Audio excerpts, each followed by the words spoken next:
Brought to you by V-Guard। अब की बार फिर से मोदी सरकार, कोई शक? मुझे तो कोई शक नहीं है, कोई शक नहीं।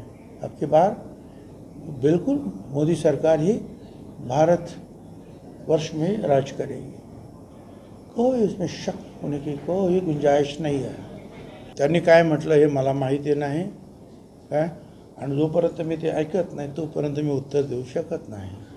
पण सर, तुम्हाला डावलण्यात आलं मुख्यमंत्री पदावर, हे तर स्पष्ट। कुठे कधी तुमची वर्णी लागायला पाहिजे होती। मी ते सकाळी त्याची उत्तरं दिली की मी शिवसेना सोडली नसते तरी झालो असतो।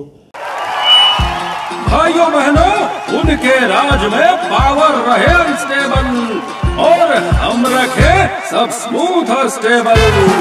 हमारा नेता कैसा हो, जो स्टेबल पावर दे वैसा हो। अब की बार वी-गार्ड एसी स्टेबलाइजर का चमत्कार।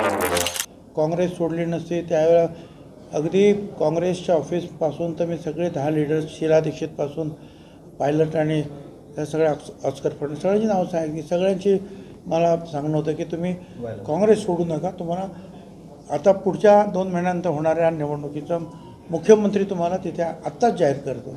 पण मी ठरवलं की नाही जायचं, पवारसाहेबांबरोबर राहायचं।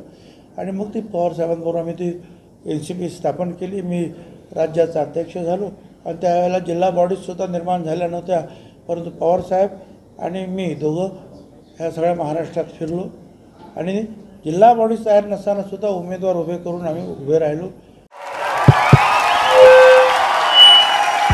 उनका बैकअप सिर्फ कल तक और हमारा चांद तक। हमारा नेता कैसा हो, जो नॉन स्टॉप बैकअप दे वैसा हो। अब की बार वी-गार्ड इन्वर्टर बैटरी का चमत्कार। दुर्दैवाने त्यावेळेला काँग्रेस वेगळी निवडणूक लढत होते, आम्ही वेगळी निवडणूक लढत होतो, शिवसेना BJP एकत्र निवडणूक लढत होते। आणि ज्यावेळी त्रिशंकू झालं त्यावेळेला असं लक्षात आलं की आता जर काँग्रेस आणि राष्ट्रवादी एकत्र झाले तर सरकार येत आहे।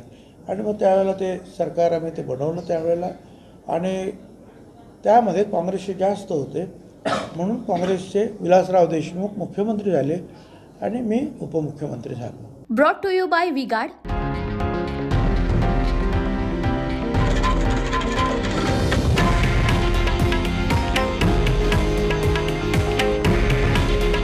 हे आहे देशातील नंबर 1 न्यूज नेटवर्क आणि आपण पाहत आहात TV9 मराठी। काळजी तुमची, हित महाराष्ट्राचं।